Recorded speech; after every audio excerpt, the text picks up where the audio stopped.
ladies and gentlemen, honorable guests.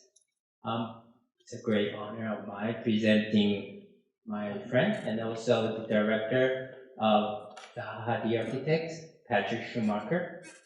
And with that, I shall switch to Mandarin.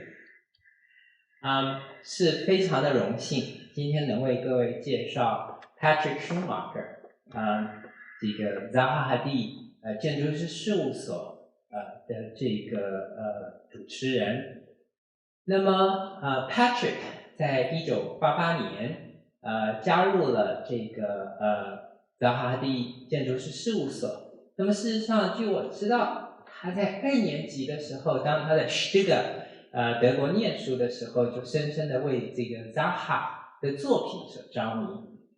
他在看 ZAHA 作品的时候，就相信这不只是一个当时 ZAHA 还没有建筑物设计出来呢，他就相信这个作品不仅是一张画，而在那里面有一整个世界。那么他从那个时候开始，20岁出头开始，就决定这个美丽的世界是他所要追求的方向。非常快的，在1994年就跟 ZAHA HADID 完成了这个他们的事务所的第一个作品 Vitra Campus 里面的这个当时的消防站。那么在接下来呢，当然用英文讲就是接下来就是这个一个历史了，就成为这个非常重要的整个这个历史的一部分。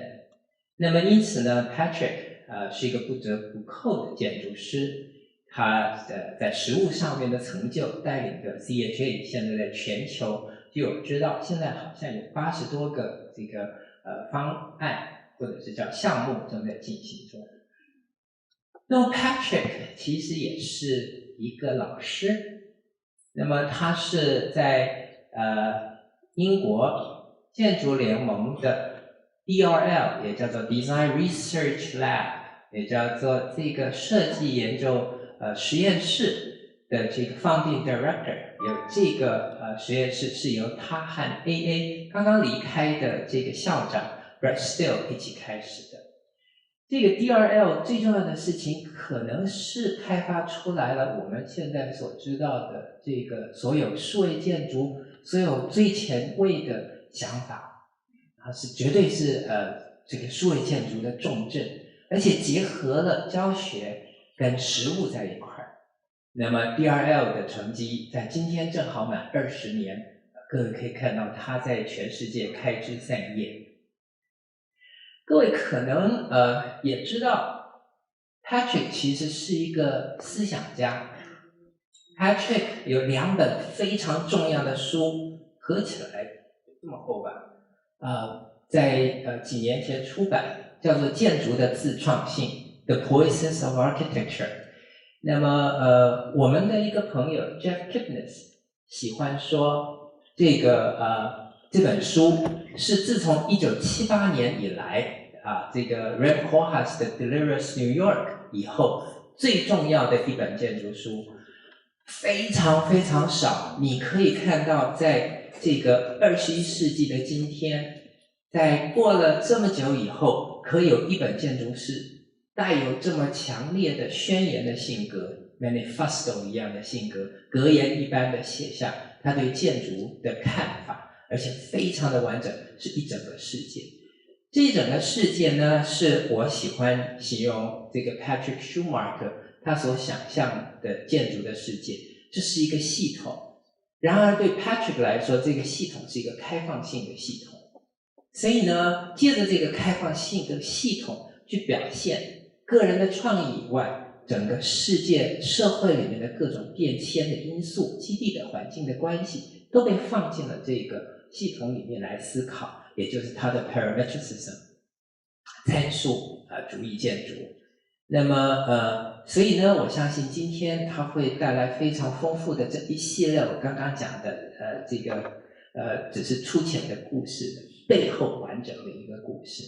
我最后再跟大家分享一个我非常珍惜、非常 cherish 的一个时刻。13、14年前，当这个 Patrik 跟 ZAHA 来到台湾，正在准备这个Guggenheim 那个 project 最后的这个presentation 的前夕，我们坐在一块儿吃饭。那么ZAHA 当时刚刚戒烟，那么这个长途的飞行，我们就在那边想要好好的这个聊一下天，吃个东西，喝杯红酒。那么 Patrik 还在努力的在电脑上画图，然后呢，过了20分钟，就是一直在画。ZAHA 终于忍不住告诉他说：“这个你快过来吧。”在这过程当中，这个Patrik 就是这么努力的一直在工作。这就是我认识的 Patrik。这个故事虽然已经14-15年了，他今天的努力跟当时我看到的他没有两样。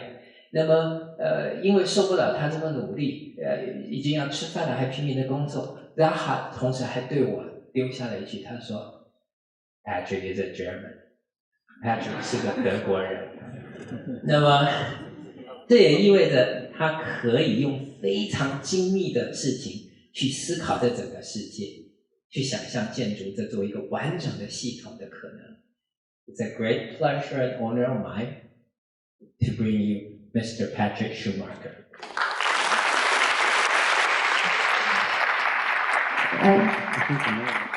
不好意思，因为我们这一次的展览，ZAHA的展览以及这一次的论坛，其实新北市政府都支持我们非常非常多，所以我们在这边邀请新北市政府城乡发展局局长柳红典局长为大家上台讲几句话，谢谢。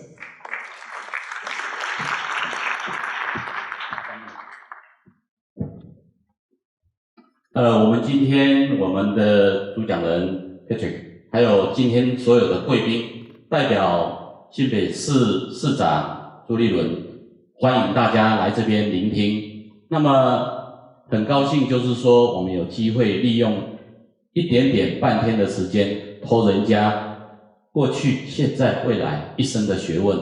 那我们这里的设备应该是可以算是舒适的。那请各位就在这里安心的听我们 Patrik 精彩的演讲，我们把时间交给他。谢谢大家，祝大家愉快。Okay, welcome everybody. Thank you for the sweet introduction, David. I got some quick translation of it. Thanks for the honor and thanks for the invitation to the one group here. And this of course coincides with our exhibition at the Tobacco Factory. We are very proud to show you these works. This lecture will not be about projects and works. This will be about ideas and principles and values. And we're going to spend about 2 hours. Those of you who get tired can sneak out. I'm going to stay for the 2 hours. The interaction will be like this. I will talk about an hour and a bit, and then I invite David to come up to the stage. He's prepared some tough questions for me. And then we can also open up to the audience. I presume that most of you know something about ZAHA architects. A lot of you might be architects or architectural students, so this is an expert discourse. I'm going to invite you to participate. For those who aren't experts, I think it's still, architecture isn't rocket science, it's common sense, so I hope you will also be able to connect up and benefit from the talk. I don't have a power connection, it seems, so there might be a problem later. In the meantime, I think a power cable will arrive, so there will be a bit of a small break for that. So yeah, the story of ZAHA architects, past, present, and future, and I want to put it into the context of history, architectural history, but also the history of world society. I think we live in a world society, and all architecture is now world architecture. That's why we're operating globally. And you can see that in our exhibition. But I want to start with how I encountered ZAHA's work. I was still a student in the actually mid-80s, and she had made a name for herself, an insider star with these kind of drawings, a number of projects connected up to conquer the world. She had that ambition, and I still do, by the way, with our work. These kind of images brought her fame. She won the Hong Kong Peak competition in 1983, and I want to help us all together to understand what these paintings and images mean, how to interpret them, and what they imply for architecture and urbanism of the 21st century. So these paintings were done in the mid-80s, and then over the years we developed a repertoire, a series of architectures across all scales, from urbanism, architecture, interiors, products, and these are some of the works which came out of this, not expected perhaps, but definitely desired and aimed at by ZAHA. Some of the things which are on our drawing boards now and under construction around the world. It's been quite a journey for ZAHA. Born in Baghdad, I think a very alert and smart person, from a cosmopolitan background in Baghdad, born in a period of modernization. Her father, a major political and economic leader of Iraq, educated at the London School of Economics, so she wasn't a provincial girl, and they would travel Europe and the world through her childhood days. And brought up very, very enlightened and with the values of individualism and emancipation at a time when Baghdad opened itself up to world architecture. There's a proposal by Frank Lloyd Wright, but also the other great leader of architecture, Walter Gropius, came to Baghdad, and he designed the university campus right next to where ZAHA grew up, in a garden city, Western style. Louis Secht, after Gropius, the dean of Harvard, also intervening, as well as the great Le Corbusier, making a mark on Baghdad. So there is a history there. ZAHA grew up in this spirit of modernization, a radical transformation of the city, of the built environment, and she wanted to be a part of this, and she wanted, in fact, in her teenage years, to become an astronaut. Interested in space travel and modernization in the future, but she also was early on designing her own, not only garments, but also her own bedroom in the Baghdad house. Just as a quick interim, we have contributed back. There's a number of projects which we've designed for Baghdad, like the parliamentary complex, the central bank, as well as the prime minister's complex. So ZAHA, traveling the world, she went to Beirut first of all to study mathematics, and ended up in London at the Architectural Association School of Architecture, where I am also based, and as David said, I've been teaching over 20 years, so that's where she met key figures like Rem Koolhaas and Ilyas Angelis, her teachers, later partners, and then fierce competitors. And through them she learned about the Russian avant-garde art, abstract art, signals that freedom of abstract creation, and very, very liberating, and making modernism possible, but also making the next stage of a more complex and enriched modernization possible, inspiring ZAHA's work and the work of the deconstructivists. So these kind of visions of Malevich were very influential for her, and she did these kind of projects as a student, and won the AA prize at the time. So the significance of the Russian Supremacism and Constructivism is not going back, it's actually picking up those aspects of the explosion of the creativity in the early part of the century, which wasn't yet utilized, to pick up into this reservoir and to develop the latter part of the 20th century and into the 21st century. With a new level of complexity and dynamism in civilization being congenially translated into a dynamic and complex architecture through sketches, based initially on the works of the Suprematists, Malevich. You can see interplanetary forms, curvature, gradients, and these kind of projects were typical. The reconvergence after modernization into the suburbs, into the historic centers, and these kind of intense, layered projects. The Parliament in The Hague competition where she joined Rem Koolhaas and Ilyas Angelis for the OMA to create that re-urbanization of centers with these incisions, superpositions, and that is still characterizing a lot of our projects now. We're building, overlaying into the historic center and intensifying existing urban conditions, like we did with Maxi and many other projects. This was her drawing at the time, and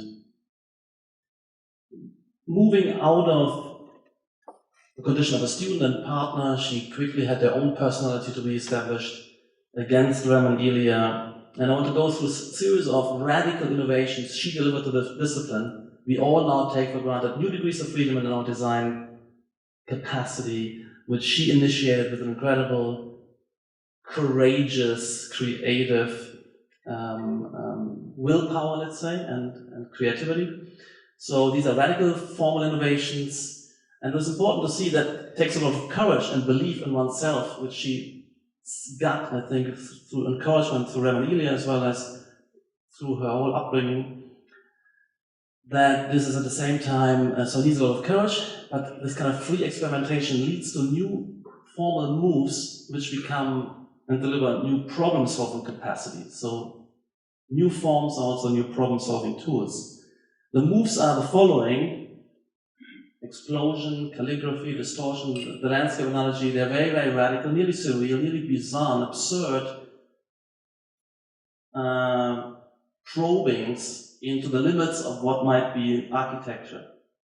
So if you imagine the idea of an explosion seems to be not really constructive contribution, but it turned out to be, because if you take the block, the urban quarter, and a kind of walled and cellularized, dissected space, and you explode it, what you generate is a lot of openness, porosity, fluidity, interconnectivity between various spaces, and a lot of variability, the way you arrange and throw around these fragments. There's a lot of degrees of freedom and interconnectivity, and that's the rationality of why an exploded space is superior to a kind of walled-in space at a certain stage in history, where interaction and communication becomes prevalent.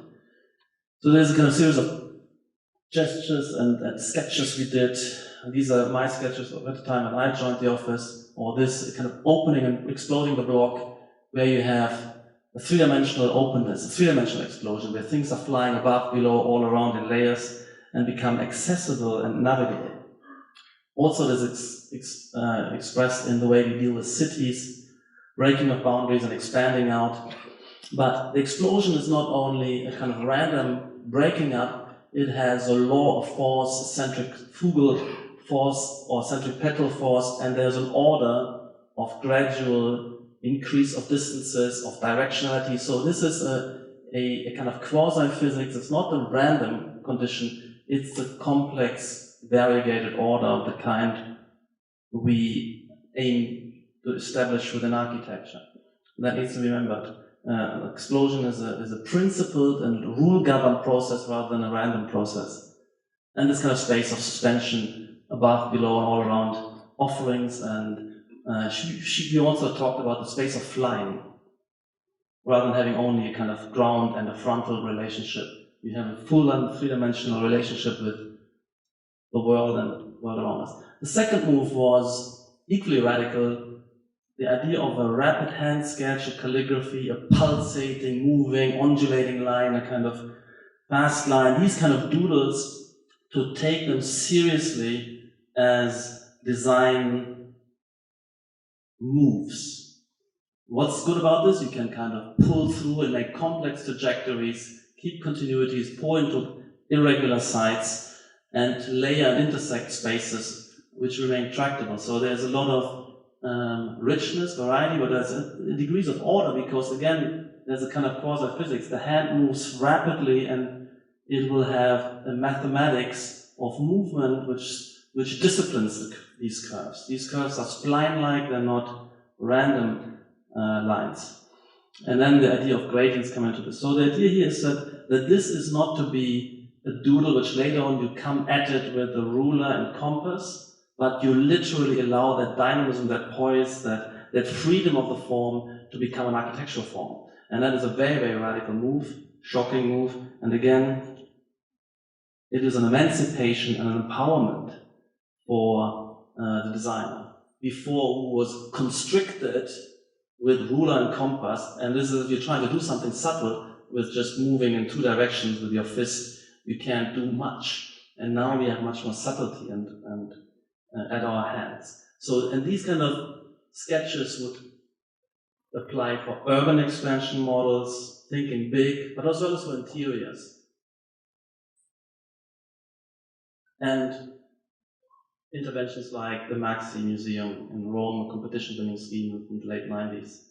And you can see the calligraphy of the hand structuring and a space of continuous movement, variation, change, where lines coalesce, intersect, but structured, ordered. It's not a random condition, it's a complex, variegated order, nature-like order, like in our Baku project or in Galaxy. So the third move, which was also very radical, coming out of a kind of graphic attitude, distortion. So if you draw a perspective on isometric, you have a projective distortion, a diminution of a form.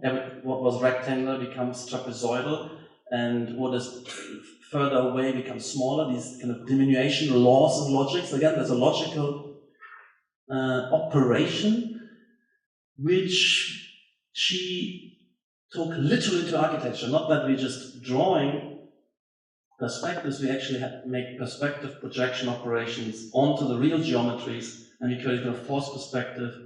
And now that we have more degrees of freedom to compose, to create shapes, and also to bring a whole series of shapes under the spell of a perspectival vanishing point or multiple vanishing points, this kind of skewing and tilting and was the new degrees of freedom. They're not random, they again have a structured logic, and these are the kind of sketches we've been making.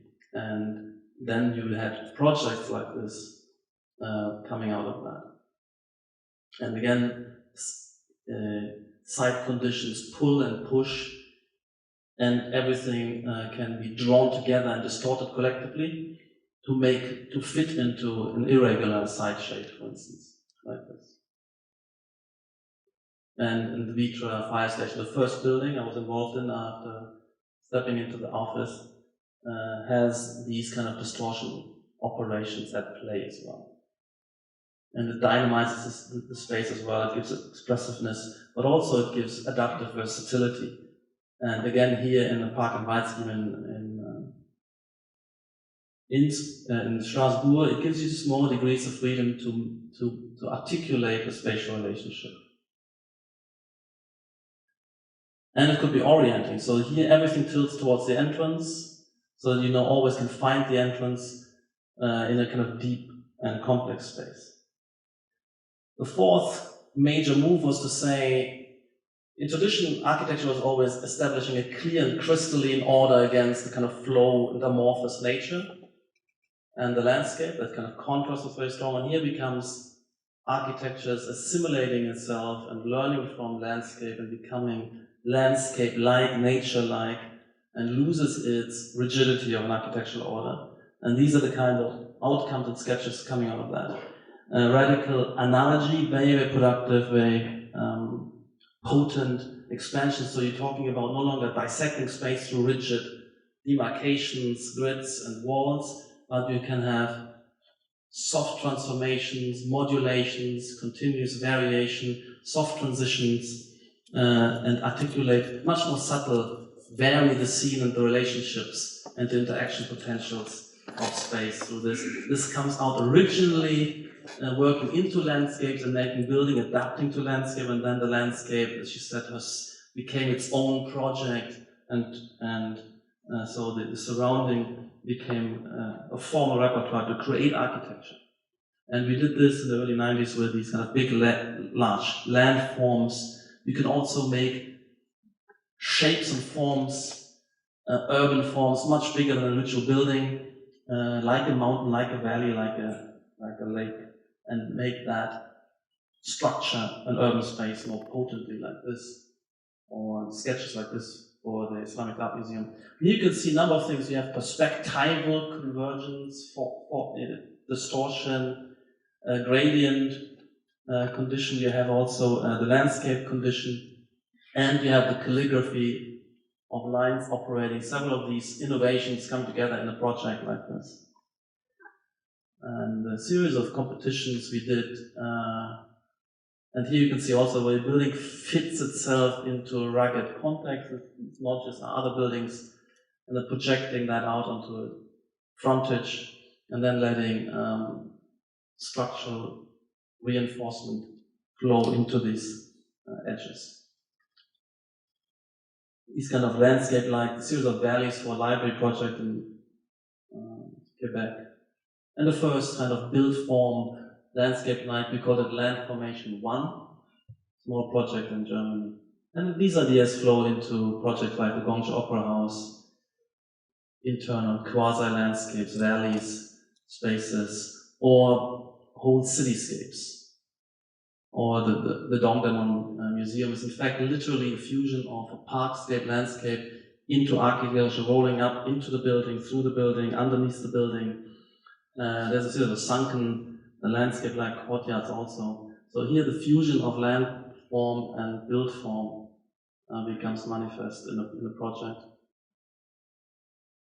And this goes on through various interventions around the world where this became a very, very productive analogy, and maybe you can even think of my new passion for the Mega Atrium, something which is under construction at the moment in Beijing, as some kind of vertical canyon landscape-like formation where there's variation with continuity rather than bisecting a space into different conditions. And more of those kind of grand atrium conditions which I've been imagining. And something we're starting to do here in China and in Taiwan also. So these are the major moves, the radical transformations you offer to the discipline, shocking, but then once we working with these conditions, they're just not random sketches, we use these moves, these new potentials to solve problems, to fit buildings into sites, to structure relationships according to briefs. So as we expose these freedoms to problem-solving conditions, we're actually becoming charged up better problem solvers, whereas the others are still trying to solve complex relationships with the ruler and compass. We have surpassed them, we're winning, we're on a winning streak, and become a very successful studio. When I joined, we were 4 or 5 people, now we're 400 people, with a global portfolio. So this is very important to remember, formal repertoires or problem-solving repertoires, and investment in formalism and formal research needs to be understood to be productive, and expanded formal repertoire that delivers an enriched problem-solving toolbox, which is empowering to us and has empowered us. Again, so stepping back, these are the drawings I was doing in the late 80s with ZAHA, and there's theory discourse as well coming in. So what's the role of theory here? To clarify what we're doing, to put phrases to what we're doing and home in and do more of it. So I was talking about concept of continuous variation on things like field conditions. We needed a kind of theoretical vocabulary, and that actually came through people like Peter Eisenman, Greg Lynn. They've been quite influential, and this moment of folding in architecture, I remember it very vividly. First of all, it spoke to us putting labels and a new voiceover onto our repertoires, as well as exciting a whole generation of younger architects to join new potentials which quickly align with the computational potentials of new design tools. So we have folding, we have continuous differentiation, field conditions, phrases which come out of Eisenman, Greg Lynn, Jeff Kipner's close friends, very closely collaborating. I've been witnessing Kipner's at the AA, we've been working at Columbia University. I saw Greg, we were teaching together at the same time rather, in 93. So this was drawings we did when I first started in the office, nearly kind of 7-8 years earlier. They became kind of theorized, and off we went, and this is some sketches from an urban design project I taught with ZAHA at Columbia University in 1993. At the same time when this folding in architecture took off, and then through the 90s we pushed these projects I described and showed earlier with a very, very clear consciousness of being part of a new movement, and a movement which later on retrospectively called parametricism. And 96 I was founding the AADRL, where we started to use 100% computationally based complex geometry. You can see here the landscape likeness, you can see all the porosity, conditions which we some of which are discovered. But once you're empowered with new computational tools, there was more variety, more diversity. Nearly the end of Song of Nature becoming available to us. And these are the kind of field conditions we sketched for Rome. We then started teaching in 2000 at Vienna for 15 years with a studio, as well as in Innsbruck. I was professor for 10 years, and did various studies at Yale and Harvard and so on. So the academic world was very important as an engine of exploration. This is not training, this is research, developing ideas, which need a series of years of gestation before they can be offered into, let's say, professional context. So now I continue to do that. So this was very important to develop the work, and this has been going on for 10 years. We put phrases like this to a total fluidity on scales for all programs. We tried this on urban scales, on interior scales, in all types of projects. And I just want to show this from that period, from the early 2000s. What we did here in Taiwan, the Taichung Guggenheim Museum, was a kind of beautiful version of this, where we use digital tools and very fluid, adaptive art museum complex. Just flick through that quickly as a reference to here. With mobile elements as well, kinetic moving galleries and a very dynamic space. And that's where I met David actually. He welcomed us about 15 years ago to do this project. It's a shame that happened. Very dramatic, a series of moving platforms as well, and dramatic cantilevers, and this space of flying, that space, that exploded space of interconnection, where things are happening all around, and you suspended in space, was already given. We then made a sketch for implanting major gestures in the city across buildings, so a series of public buildings, an opera house, our Guggenheim Museum, and a municipal tower, which I think is still in the debate. We still want to participate, creating a kind of axis landscape, like making an urban mark. And we then later on developed this further with our particular projects, the Taichung Opera House competition, which was won by Ito, our version, the Guggenheim Museum on these kind of axes, here maybe the tower, and we developed these ideas for Taichung. It's a shame it didn't happen. So, but this is anyway in the story. The projects you see, the real projects we publish, is only the tip of the iceberg. About 95% of our works are in the archive, waiting maybe to be reborn or to be appreciated by historians and critics. So this was our Taichung Opera House competition, and we did more. We did, for instance, Dubai Opera House, Abu Dhabi Performing Arts Center, railway station in Florence. This was all the kind of late 90s, early 2000s, and finally one of them, actually the Afghanistan station, materializes, one of many attempts years later. So we moved up into urban scale. There's a number of master plans. This is actually being built out in Singapore, Istanbul, Bilbao, Beijing. And so I'm just showing this happened since the early 90s, through the 90s, early 2000s. And then finally I looked at it as, hey, we've been so consistent across scales with these repertoires. This is so stable now. For 15 years we've been working on these new ideas. That must mean something. This is of importance. There's a whole generation of architects that invested in this, and I said this should be given a name. This is much more potent than postmodernism ever was, which disappeared after 10 years, or deconstructivism, which was a much smaller group and lasted only a few years. This is something much bigger, something potent, something epochal, and I was in that, and again in an AD publication, which has been seminal in launching postmodernism, deconstructivism, folding, and now I rebranded folding retrospectively as something much bigger. I called it parametricism. And this is the most downloaded and read article ever in the whole history of AD. So it touched a nerve when it came out in the late 2000s. And the thesis is that parametricism is a new epochal style after modernism.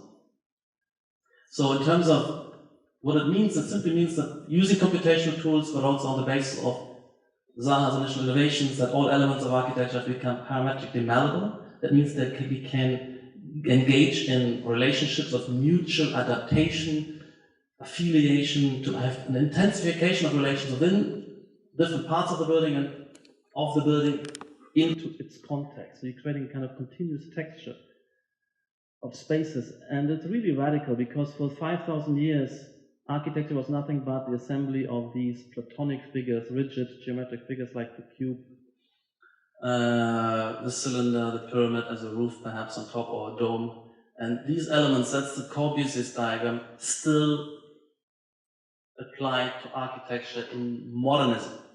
Modernism, according to Corbusier, is fully within that, and we leave all this behind, and we're moving to a totally different set of primitives, which are all dynamical systems. They're blobs, they're soft surfaces, splines, nerve surfaces, particles, and we're animating with algorithms in a kind of nature-like morphogenesis. So there's a radical shift, and so instead of using lines with a ruler, we set in motion these dynamical systems with various attractors, repulsing elements, and we watch and stir and the configuration of very complex configurations.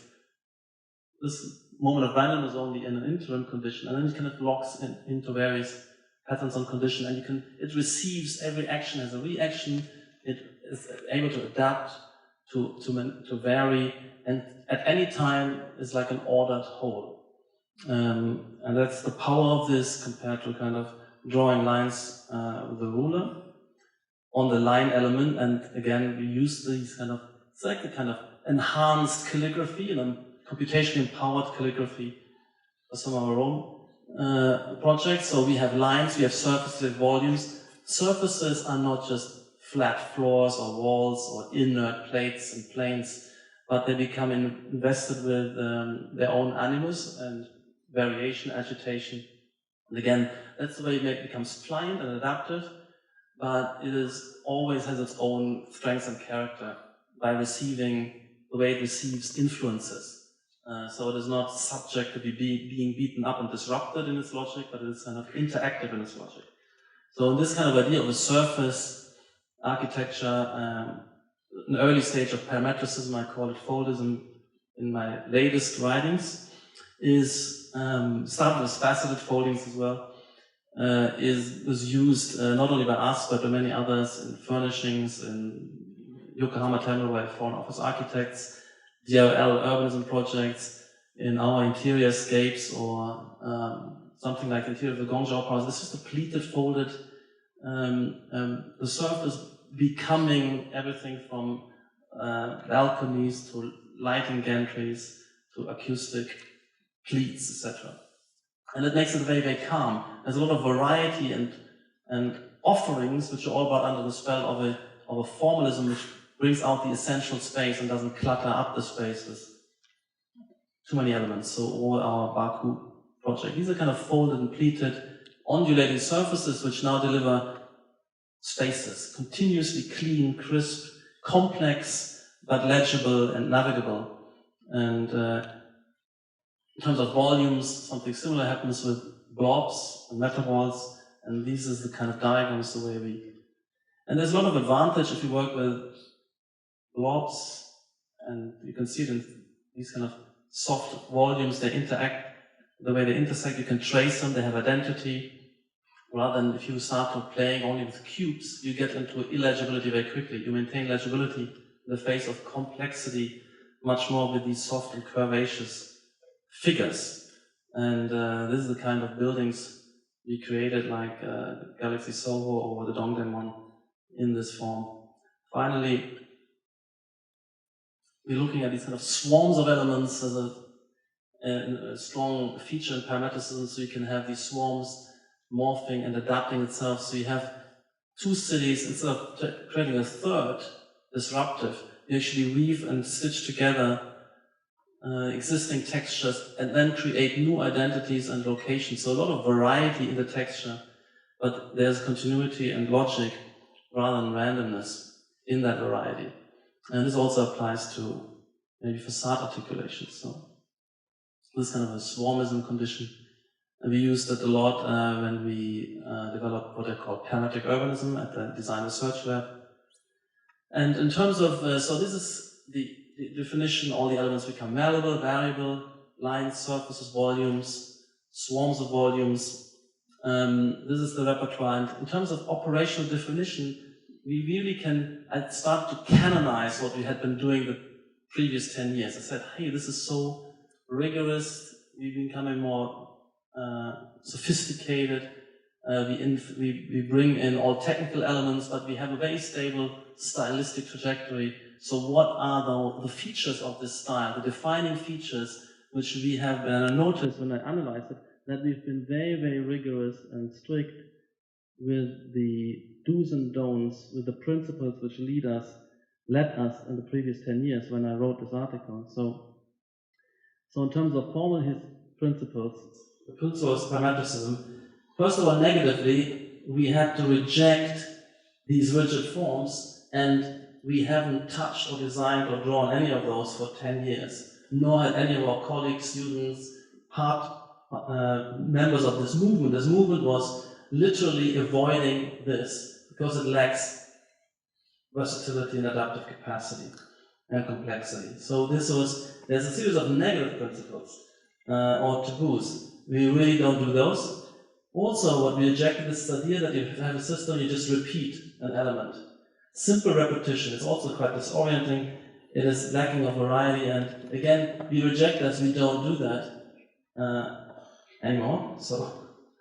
And we also don't do what has since happened. Modernism, this repetition has disappeared. What we have instead is this kind of random agglomeration, the mere juxtaposition of elements, this kind of collage condition, which you now see everywhere around the world, and I call garbage to urbanization, which is more degrees of freedom, it is more vital and intense than the kind of modernist city, but there's problems with this, and we rejected that. We're saying this is a lack of order, we do want order, we want complex order, so we rejected that. In a way, where this has left us is of course the challenge, because we don't do anything of what has been done the previous 5,000 years, in terms of the Platonic volumes, in terms of the order of repetition, in terms of this new potential, postmodern potential of just playing and collaging. All of this rejected. And what we're putting in its place is something very, very much nature-like. So we look for this complex variegated order, and we're looking at systems like this, the river system. So here we have not randomness, but we have intricacy, variety, adaptive capacity, and there's a character and navigability. This has order, and you can find yourself, you know you're going upstream, downstream, etc. But these kind of orders are fascinating to us. There's a lot of variety, but it's structured. So we develop these kind of systems, actually with computational systems, like science is using fluid dynamic, morphogenic tools. They become our tools, which science grew out of nature in a simulating capacity, become generative tools for us. So we're generating this kind of second nature of nature-like, lawfully differentiated pattern spaces, which have this intricacy and complexity. So in terms of positive principles, all our forms are soft forms. So the primitives take any shape, they become topologically transformable and become adaptive to site, condition, to unique objects, and on all scales. But also we can make these soft morphogenesis tools adaptive, receptive, pre-constrain them with structural constraints and fabrication constraints, so they become intelligent. We still have a lot of degrees of freedom in this, and we can do beautifully complex systems, but they have an inherent rationality. We're not just playing with forms anymore, we're playing with tectonic systems. And I will talk later about this at later stage, which is a lot what our research group Code is invested in, leads to a new subsidiary style within pragmatism, which I call Tectonism.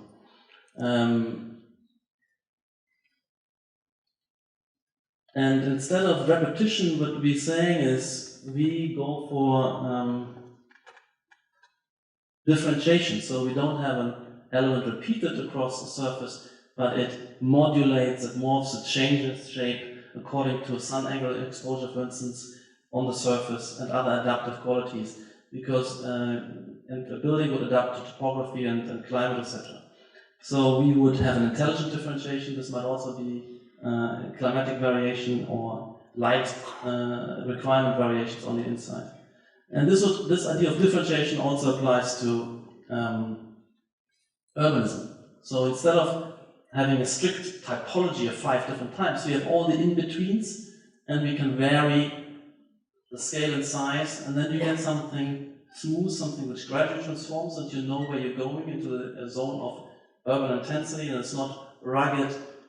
So the scene becomes predictable, it becomes navigable, it has inference potential. And also in terms of when multiple systems come together, they're not just thrown at each other, superimposed indifferently to each other, but they become responsive to each other. So every system responds to other system around, so you get a layeredness of multiple systems which are correlated. So the principle of correlation, very important. So we have these kind of taboos and dogmas nearly, and they're very important that you have principledness in your approach and you not lapse back to old formulas which don't fit into a new paradigm. So no rigid forms, no simple repetition, no collage of isolated unrelated elements. All forms variable, all forms differentiated, all systems correlated. And it was important to see that these are formal principles and they've been adhered to, but they're matching up with a series of functional principles. The way we understand functions under the spell of pragmatism is different from modernism. A style is not only a set of formal repertoires, but it's an attitude towards program and function. So negatively, what we're no longer doing is like the modernists, we don't have these fixed stereotypes. The house of minimal existence, the office, the business district, that it was always one thing and one thing only. We don't think of social homogenization like the era of the mid-20th century where everything was equalized. It had to do with the mechanical mass reproduction systems, and the extreme form of this, of course, was communism. But in all societies, you have this kind of equalization, homogenization of life standards, 9-to-5 work, everybody the same cornflakes on the table, everybody that one TV channel, that same packaged holiday. We don't have that anymore. And we don't have that segregated zoning anymore, where you have these 5 different things which you produce, and 3 aspects of life, work, leisure, education, separated neatly. We now kind of go into all functions variant, relatively variables, event scenarios rather than stereotypical sketches of accommodation. All program domains differentiated, so there's not one of a type, and everything communicates with everything rather than being separated. So these match very much the formal principles. So there's a kind of unity in the paradigm between formal and functional principles, and they can be listed out like this in the kind of summary table. So my claim was that pragmatism is architecture's answer to post-Fordist network society, and I will talk about a little bit what that implies. So historically locating why we instinctively and intuitively love to do this, and it fitted the complex tasks we are challenged with. We won a lot of competitions, including large urban master plans. We got something right. We were in tune with history, with historical development. It's a very, very different society from the mid-20th century society of modernism. So then I look back and we start to align the great epochal styles of architecture with socioeconomic eras, and that must be so. You don't change a whole paradigm of creating architecture and urban systems and a big style at random. This must mean something, must tie in with new requirements, with new stages in the evolution of society. So looking in particular when architecture emerges as a conscious, theory-led, innovative discipline in the Renaissance, everything previously was just kind of unconscious vernacular. The Renaissance was aligned with the early capitalism of the city-states, the Baroque, larger territories of the absolutist, mercantilist France, for instance, and the papal Rome. Neoclassicism, historicism, is bourgeois capitalism, the nation-state emerged in the 19th century. Modernism, of course, aligned with Fordism, that industrialized new nation after the socialist revolution, so the mass audience and mass mechanical reproduction. So these stages make a lot of sense. these radical transformations of architecture. And I'm saying we're living in a different world, we're living in a global post-first nectar society which justifies that modernism cannot continue, and modernism anyway went into a severe crisis and was rejected in the 70s and substituted by postmodernism and deconstructivism, I consider transitional styles, and then parametrist paradigm we discovered intuitively and retrospectively can validate as the answer to the post-first network society, and fully utilizing the computational intelligence, but also meeting the challenges of dynamism and complexity of the contemporary conditions. And there's also a series of subsidiary styles to each of these major styles, and here I'm retracing a little bit Foldism, Globalism, Swarmism, and Tectonism, the contemporary condition, much more sophisticated, with a lot of technical sophistication. And so for me, that is what we're currently working within. Not all our projects are yet within this paradigm, but the research group is on the forefront of that. And this is the way this work looks now. It's no longer actually smooth surfaces, it's much more articulate, much more variety, expressive, morphological variety in Tectonism than in the previous era. It's fully within the parametricist paradigm, so it's a subsidiary style, a little like brutalism and high-tech subsidiary styles of modernism. That's the latest stage of parametricism. And it has advantages of technical sophistication, lightness, and will be the way forward. So at that point, recently I've come out with the Parametricism 2.0, a kind of relaunch, because the financial crisis had meant a little bit of loss of nerve and drifting away of a whole generation of architects no longer investing in this, but got distracted into kind of a neo-minimalism, let's say. So there is a polemic stance, taking charge and entering the discourse more aggressively, relaunching parametricism.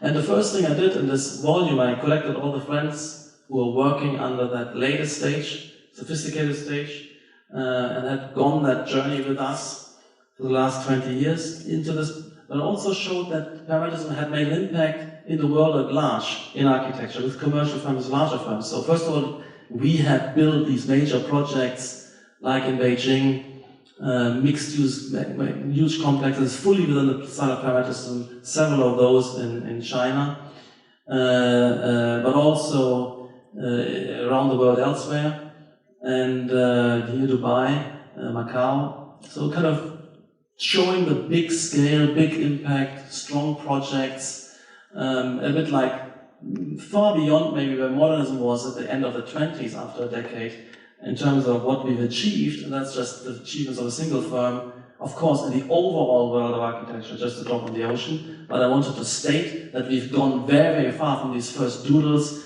to these kind of structures and projects. This is the latest one on site in Beijing.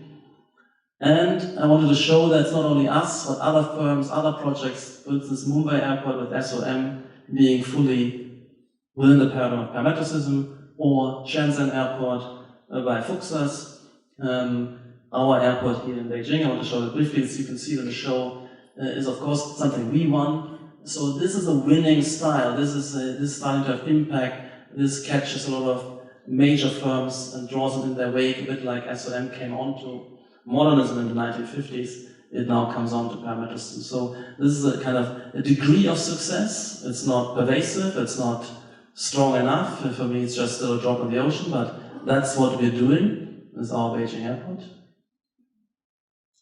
And the advantages of navigation, orientation, immersion, these are complex, rule-based and information-rich environments which are winning properties for large, complex spaces which have a big, let's say, navigation problem. So for me, it's important here to move from just excelling and technically, where we can do with our tools the most lightest of structures, the most energy efficient of subtly adapted envelopes.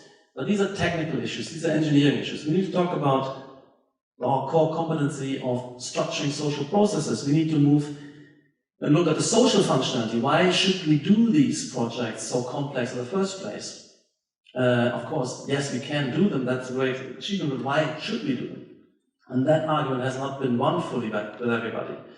And that's what been the issue of Parametricism 2.0, where I invited all the friends who are working on this technical sophistication, but I challenge them with respect to what is the social, economic, historical necessity of parametricism in terms of its social functionality, structuring the complex, intricate interaction processes of post-Folded network society. And I do that in 2 articles, and this one here, social functionality, via agent-based parametric semiology, and an urbanism challenge, where I'm saying, I'm getting tired, we all get tired of this kind of form of urbanization, which is identityless sprawl, disorienting, visual chaos everywhere. What can we do? How can that be overcome? Because we need the intricacy, the complexity, we need the degrees of freedom for market-driven urbanization processes, but we really want to achieve a certain order back into our urban environments. And these are the future challenges where I stand now with what we have achieved with parametricism, with ZAHA as a globally operating firm. What's the challenges for future research and pushing the discipline forward and making the argument and bringing the discipline field along with the historical mission. So it's very important to see that social order requires spatial order. What the task is, it's not just shelter for us, like engineering and technical enveloping. We need to deliver a substrate of evolution. Societal evolution must be driven also by a spatial organization. Has always been. So you look at the history of becoming human, of settlement structures, there you can see that society grows with its built environment and uses the built environment to build up its social structures, to stabilize on an ever larger scale a social order, ring by ring, system by system, and differentiating church and market and worldly councillors. You can see here that you can build up a complex social order, accrue it, evolve it across centuries through the stable kind of quasi-DNA of the cultural evolution. You need a material substrate that's cross-generationally stable to accrue this. And at a certain point, this becomes accelerated through conscious, taking hold of, understanding what has evolved, and drawing it up, and then experimenting with this, the birth of architecture, the conscious, innovative designers. When you can suddenly recreate cities, clean them up, structure them, plan them, and roll them out much faster. So, and then you move beyond that from the closed city to the cities, the nation state, Versailles, structuring a whole territory with canals, with roads, with open vistas. And you have these vistas of recreating a whole national territory through an architectural order. And this is what would, in the lineage, which we should think ourselves at different stages, different possibilities become possible. We can open up the era of industrialization, modernism, with this principles of separation, specialization, and repetition. The business district, residential districts, logistics and retail, industrial districts. And this delivered an enormous amount of prosperity in the 20th century, this mass mechanical reproduction, and that's a certain type of society, a certain type of social organization, departmentalization, separation, specialization, repetition, both in organizational structures, social structures, as well as spatial structures. In the institutional building, you can see that. And this was an achievement also of avant-gardist thinkers like Le Corbusier. If you look at, I'm always fascinated by Le Corbusier, Walter Gropius, and Mies Van Der Rohe, the great heroes of modern architecture who changed the planet's physiognomy, meeting in the Peter Behrens' office and reading some of the texts and bringing it out and really transforming. This is the vision and the plan of Corbusier from the 1924, and you see this became manifest reality. We no longer subscribe to this, but the success of this speaks volumes. Like Rem would have said, a mountain range of evidence that they had intuitions, theoretical concepts, which did work and delivered an enormous amount of prosperity around the world. And it's still a working formula, maybe not for the advanced metropolis, but for the kind of rollout of the achievements of modernization. Truth is success, and I want the success, and I believe I have the truth and future success in my repertoire. And then the other one is Mies Van Der Rohe. This is a sketch from 1922, and it's absolutely radical. It is utopian, it's as brutally radical as ZAHA, and it succeeded. It is unimaginable in 1922 that this could be an architecture. But then what? 30 years later, he's building it first against the backdrop of a in a sense, semi-19th century New York. He rolls it out, becomes mainstream. It becomes mainstream in Germany. Look what happened now. The Seagram has rebuilt the whole of Manhattan around it in its image, and then rolled itself out across Chicago, etc. So this is, for me, fascinating. This paradigm went to crisis. Nothing lasts forever. But for me, the model is this: avant-gardism into mainstream and to take over hegemony and remaking the built environment and allowing that certain level of civilization or prosperity to be shared and participated in around the world. And of course, this went into crisis. This was good enough for Foldism, is not the right substrate for post-Fordist and computationally and communicationally empowered robotics and AI-empowered civilization, where we're moving away from this order into this kind of incredibly intense urbanization, agglomerating in historic centers. And we want this density and intensity, and this is kind of urban social organization, and the result is this. The result is intense. The result, we should learn to like this, because that's the best we got. We have to be in London or in these major cities. We feel it in our bones. If you're in the province, in the quiet village, we cut off, we kind of stymied and can't participate, can't be productive. So we must find that attractive, but also it is menacing at the same time. So we want to overcome that at the same time. This is Tokyo, and there was a kind of celebration of the chaos of Tokyo, so something desirable, and it's the best we've got. But it's not, I think, good enough for what we could have. So this is what I call garbage-filled urbanization. The problem here is you have the complexity, the programmatic intricacy, but it all becomes identityless spill. For the last 30, 40 years, I challenge anybody here, there is no beautiful urban district in the world we just created.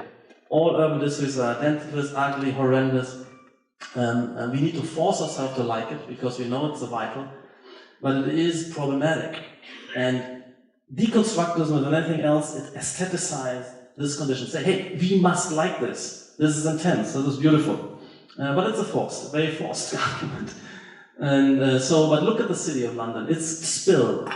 Nothing is beautiful. The only thing which could shape, form, and order is the river. Its pulsation, its shape, its form, its direction, its order. So when it comes to the phenomenology, to recognize an intricate order, and I believe that there is an underlying organization. These cities function. There's synergies of co-location at place in this garbage heap, but we can't perceive it, and it can't be fully utilized if we don't recognize and perceive it. So the phenomenological project, beyond the organizational project, is the one where we want to make conspicuous, perceptually tractable and legible. It's an articulation project to make that underlying order visible and empower us to receive it and navigate effortlessly through it, rather than kind of menacingly lost in it. So again, we're going back to nature, and these forms are not only intricate, they're kind of legible. You can follow the stream, you can follow the gradient, the pulsation, the ripples, announcing the event, all the way rippling through the event. And to show that briefly, that the kind of suburban dystopian illegibility, if you add into this suburban zone a car park or two car parks separated by a street, a bus station and a train station, you would be lost in this kind of disarticulated zone. And what architecture can do with its compositional stance, with its formal will to legibility, you can create order and legible order. So these two car parks cross the street and connect up with the bus station, which the buses come in here, the tram coming in here, and you make everything brought under the spell of that formalism. It becomes a very strongly legible, beautiful, elegant environment you can read and navigate, rather than a kind of being totally lost in this kind of suburbia. So this is the power of composition. It's a kind of an artistic project, inverted commas, where all the mechanical element becomes a palette, colors in your palette. These are perfectly viable lamppost demarcations, but they do two kinds of work. They do technical, physical work, and they do articulatory, visual, explanatory work. and that's the work of the architect, whereas the technical work is the work of the engineer. So there's a kind of beautiful confluence of bringing all the elements under some kind of overall graphic order, which makes this a legible condition. So the demarcation lines become roof lights, become the lamp posts become columns, and they swarm up and grow up into become columns. They draw you into the condition. So this is the condition of legibility, phenomenology in generating urban order with the same intricacy, complexity, variedness you find in the garbage spill, but now made legible and offered up to us. So these projects have been going on for quite a while in Design Research Lab, and you can see that we're trying to be very, very intricate, very, very complex, very rich, multiple systems layered. It's not only one topology. So we're aiming for ever stronger complexity, using algorithms to distribute these rule-based. These systems settle in like various species in a landscape, and they become a kind of ordered condition. So if we go through history again, we're going from the Baroque to modernism to postmodernism and kind of deconstructivism. We are enhancing degrees of freedom, but we're losing sense of order successively. And only pragmatism, I think, can shift and reverse and have freedom and order emerging together in projects like this. So what I'm talking about here is, if you look at the progression of styles, where with the increase of complexity in social relationships and urban conditions, from the Baroque to Classicism to Historicism to modernism to postmodernism, deconstructivism, we have ever more degrees of freedom as design freedoms. We can do more moves. When we move to modernism, we don't have to restrict ourselves by symmetry and proportion. We can go any proportion. We can be asymmetric in any way. So we lose it, we decrease the freedom, but we're losing order. Sense of order is lost. Postmodernism, we can deviate from the orthogonal. We can bring out motives. We have more degrees of freedom, and it becomes more chaotic. Deconstructivism even further. So we are descending down the order scale while we're advancing up the freedom scale. And what I'm arguing is, so freedom must be bought by giving up order across that whole stretch of 500 years of history. But I believe originally there was a moment, but further, and now there's a moment where what I call this kind of entropy law of architecture is inverted, and I think we can actually use further degrees of freedom, because now we can use NURB surfaces, splines, swarms, algorithms. We have much more versatile forms than deconstructivism ever had. So we have more freedom, but we have much more new ordering capacities. We can now script gradients, we can loft, we can in-between, we can correlate through transcoding. So we have this kind of double advantage of order and freedom, which makes it a winning proposition historically.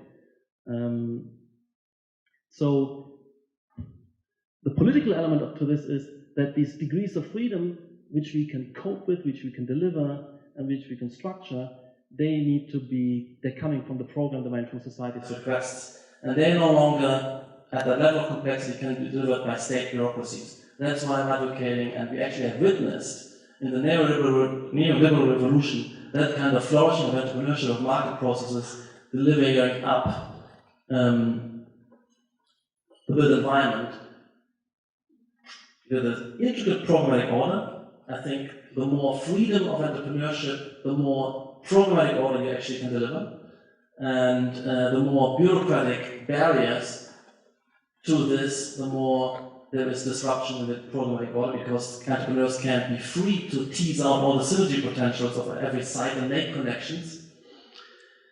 But it delivers, of course, that visual chaos at the moment, that market process. And my thesis is that it doesn't have to. I think there's a compatibility and congeniality. We can deliver order with an underlying freedom of an unpredictable market process. So I think that hegemonic parametricism makes all urban order compatible with unleashed market processes. But parametricism has to become truly hegemonic, like modernism was in the 1960s, where every architecture, self-respecting, was on the level of the latest ideas of modern fully disseminated discourse in architecture, whether it was Africa, India, or China and all around the world. This was one coherent, progressive discourse. The moment we have a fragmentation where there's one group which still believes in that progress, continuing pragmatism of the last 20 years, and then there's people who abstract and neo-postmodernism, neo-rationalism. They do things which could have done 80 years ago, which make no sense, which can't be justified, but you withdraw into kind of, you do yours, I do mine, don't tell me what I'm doing. We should start to criticize each other. We need to converge towards parametrism to have one single world architectural culture. That isn't scary, because the versatility and variety of forms and subsidiary styles and approaches within parametrism is much larger than all the previous styles put together. So this is the kind of model where we're trying out at Yale University. This is a piece of urbanism with 12 different students doing different pieces, but all fusing and articulating and resonating with each other to become one complex cultural district. So this is the model, a kind of multi-author process where the ethos of each is to pick up features of the context of neighboring buildings, resonate with offerings of other architects in sequence or in simultaneity. You can actually generate a kind of ecosystem of interventions once everybody is working with the same sophistication, principles, and ethos of making connections and seeing a kind of overall texture to be the outcome. And those who would disrupt, who would say, no, I like kind of a neo-rationalist block here, to feel the heat of collegial criticism and be, in a sense, ejected from the respectable group of colleagues, because it will be disruptive, it will be behind the curve. It is like a medical profession, self-respecting, would eject people who use outmoded methodologies. So the model becomes, the analogy becomes the kind of multi-species co-evolving ecosystem. And you can see the variety in different subspecies, each of them differentiating, each of them correlating in some kind of rule set to the other subsystems. There's kind of gradient. You can navigate this because depending on the height, different types of vegetation come through. Depending on closeness to water, you can predict where the water is. What kind of plant, the sun exposure of the different surfaces means snow or rock, etc. So there's a lot of rule-based order in this, and rule-based, scripted, quasi-scripted systems is precisely the way we develop our architecture, writing our quasi-laws of nature. So I'm looking at a lot of these, and that's the kind of the way we create our species, our adaptive conditions, where the context, the slope of the topography, the sun exposure topography would then drive variation in the building. And similar to a kind of plant species, the various architectural systems would self-sort and allocate and mutate into a harmonic and navigable, and then becomes predictable, traceable system. And this could also happen on much stronger degrees of variety. And these kind of analogies. So if I look back at something like Galaxy, if anything, I would criticize its homogeneity. There could be more expressive differentiation of the various types of offices, perhaps of the various types of shops and cafes and bars, further stratification, further variation from front to back, from top to bottom. So this is a great piece, but my design is to be much more intricate, and multiple authors coming in and growing something more intense. So the same these models I showed you earlier. And so this is the and in a way human settlements were these nature-like species which settled in, which weren't coming in as a kind of garbage pollution, but they came in subtly because they had constraints, they had recognized topography and varied the building accordingly. So these kind of fit in quite more beautifully. So, but of course, these little villages, they become metaphors, they're nature-like, and we need to regain this climatic adaptation. We have the vernacular mimicry, like the biomimicry as a research project, but of course on a much more intense urban scale. Not meaning we're going back to those, but the principles which are at play here are very similar to principles of ecosystem approach. And you can see it here as well in favelas and such structures. Without preconceived forms, without preconceived planners and bureaucracies, but with a kind of intricate systems, adaptive systems coming in. And that's the way we try to work our projects as well. And finally, I'll come to this so the final stratum, the animal populations are settling in as much, whether you're mobile or fixed. In the end, that's just one more subsystem correlated, but the active subsystem, also the way we settle and nest into our territories, is something we should observe. Of course, this is the final stratum, the final real interest. We want to structure the social interaction process, and all the layers, the physical environments, are just the kind of what we work on to play to achieve the intricate life process.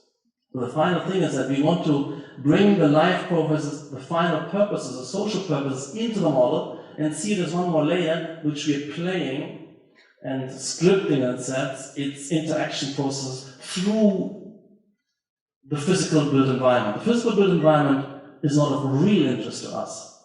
We're only interested as a means to structure our interaction, like the shape of this auditorium. We're not fetishistic about the shape of the rows of any feature here. It is only the way it participates, the structured interaction, which is productive, cooperative. And the cooperation of human beings, of course, that's the great engine of prosperity. And that's why we're drawn together, because we are cooperating, collaborating to generate that freedom and prosperity in the city. And that's what we are starting to work on and need to model, and that's the final project that we have to, in fact, get involved in when we start talking about social functionality. We need to get a handle on it and how it becomes dependent on the spaces we deliver. So we're researching this, we're modeling this, we're simulating this, and we're driving these processes through our buildings. So finally we have a feedback loop, design and the loop design, where we finally, for the first time, have the capacity to really know what we're doing when it comes to complex, novel interaction institutions we're designing. We can no longer rely on stereotypes, so we always knew what it means to do a bedroom. That's trivial, that's why we don't need simulations. But if you want to simulate a complex conference center and an interchange with various corporate clusters and incubators, we are no longer able to rely on a set of stereotypes. So we need to build and speculate and simulate a project where the way we interact is actually structured, not physically like cattle, by clues, by signals, by speaking environment, by a semiological environment. So what I'm talking about here is that the social process relies on seeing the city as a text of instructions. Who is where, what's going on here, what to be expected here, how to act here, can I approach, where should I do what, and thus human processes have always been relying on this to be a highly sophisticated social structure process, and it needs design, it needs graphic overlay. There is not a human society without built environment, nor is a human society without the graphic overlay distinguishing bankers from artists, male versus female, married, unmarried, teenagers, your mood in multiple. Our wardrobe is an instrument of projecting ourselves, and that has always been like this. And that's why we are no longer, naked apes in the wilderness. We are invested heavily in structuring environments, but also structuring a semiology. And we project that back as ornament into the built environment. And we are navigating, and that's a metaphor here, each other's kind of interaction, process, cooperation through a lot of signage and signature. Traffic is just a metaphor here. But we have a whole kind of set of signals and color codes and line codes and surface codes where we always know who is doing what, what's coming, what's can happen, what is allowed, what's not allowed, to have a social order at work. Same in sports games. This is not physically challenging. This is always understanding that who is what in this with the designs, but which line, and you shift across it means new rules of interaction happening. The structured social process needs that. And we need to articulate this. So, and we started to simulate an interaction which has a bit of a structure to hook onto, is much more ordered and purposeful than a blank sheet, let's say. We need a kind of structured sheet. And we started to use all the repertoires of Tectonism, if you like, shell structures, various ways of shaping space, in a kind of combinatorics of articulating what's going on where, who is where, what are the relationship between different types of spaces, what kind of type of space am I in, what kind of situation am I in, to make that a kind of logic of combination and to create various even materials, patterns of structure. All these tectonic elements, they become, in a sense, ornamental, meaning they become semiological, they become speaking, they become part of the intricate text which we navigate to understand what's where and how to interact with who in what kind of condition. And you imagine the whole universe becomes, in this case, to be kind of an intricate text. It's not easy to understand this just by looking at this, but you can be brought into this and learning the language of the system. This could be Google Campus, and you go from one Google Campus to another, and you can re-understand where you are, who's where, what kind of situations are distributed in what fashion. And in a way, you should understand this to be kind of an intricate text, nearly like this, and that we could learn it is demonstrated by this, because blind people can kind of read a lot of information just with running their hands across a texture. So we can invent languages, we can have enormous information richness, and you can take it in intuitively. We have a supercomputer here, very, very malleable plastic, and I've been kind of talking to you with this kind of incredibly densely packed and rhythmic sound patterns, and you've just taken a lot of information, and the built environment could do that to us. And to some extent, intuitively, it is doing this already, but I want to systematize this. So that's the semiological project, using all these repertoires, doubling them up. Additional functions, not only technology, to be super light, super energy efficient, super robust, but be kind of speaking and be encoded and orchestrated into text, into language. And that's what it called the project of semiology. And then on these texts, we run the agents who learn and know the text. So they're not super cleverly structured. And you can already do this with simple circulation, which is easy, not much changing. Move, move, move, move, corridor, corridor, corridor. But what is the scene is continuously changing with kind of relaxed situation, formal situation, business situation, client, guest situation, etc. So we moving from circular modeling to live process modeling, and we starting to take these kind of images seriously and really want to have these informal interaction scenarios with multiple players and actors, differentiated crowds, to become truly empowered to not only intuitively play with social functionality, but to get a scientific handle on this. And that's the research project. So what it means basically is that wherever in different patches, different activities are called for, and we're all brought on the same page, these patches could also shift and move, so there's an adaptive capacity thought through as well in this. So, and walking is not walking, you're strolling, you're on a schedule of walking. There's going to be very nuanced in which atmosphere, what demeanor, what body posture are called for, how you invite others to interact or restrain others to interact. That's all part of a kind of textual situation setting which society needs to function. I don't want to go too much into these further, that's the research program which at the moment I'm operating in the office with some PhDs at the frontier of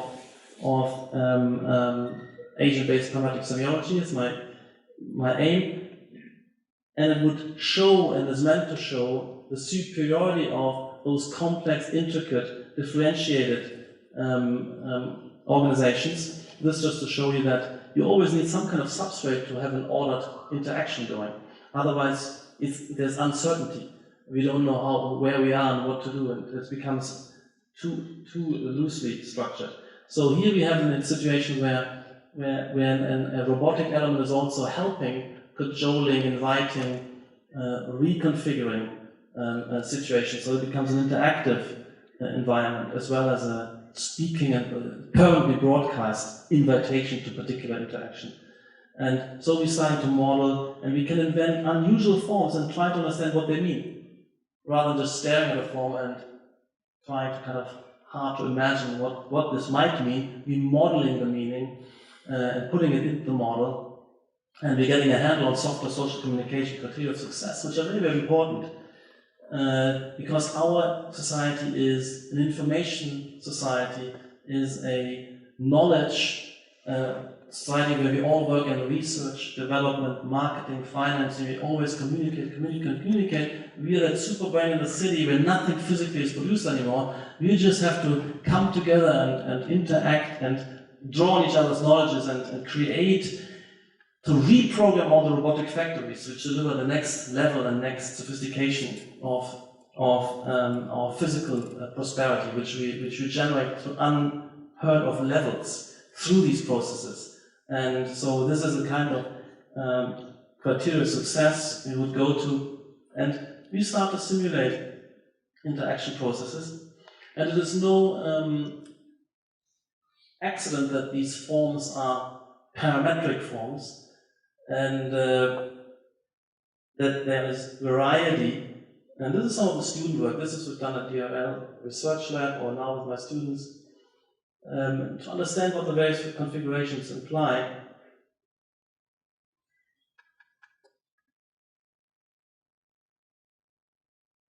And to get a handle on what we're actually doing when we're offering particular settings, and what their impact should be, and how that could be optimized, and how these configurations could then also adjust to what's going on. You have sensing what's going on, and there's kind of success criteria, steering, an evolutionary process in situ, as it were, following on from the design evolutionary process in simulations. So these are another aspect of this parametric world is literally a kinetic transformative world. And the reconfiguration from one event scenario to another, so you not get stuck in this boring configuration for 3 hours. You can move from one condition to another, so you mix with everybody, you meet the people you want to meet, and then you can kind of intensify communication. So these are little sketches, illustrations of that coincidence of reconfiguration and habitation with parametric variability in interaction contexts. And this could be scaled up and scaled up in cityscape scale, and it's just a final validation in a way of a series of intuitions we've been homing in and working through. And I think it's very important to make these arguments and establish accountability for the social performance, which all our efforts should be about. So with this, on this note, I just want to show you that we're also applying this to our own offices. So this is remodeling and modeling and kind of interaction space and meeting space in the office, and trying to understand how we interact, how we move, and what kind of situations evolve in that condition.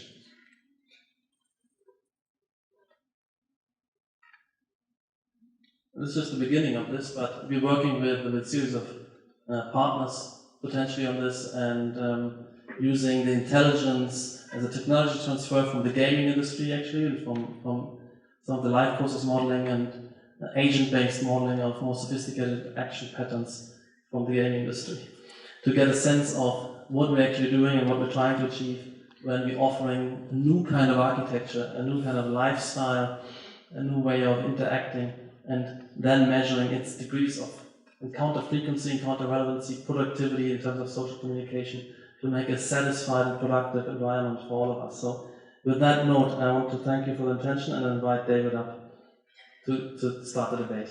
Thank you.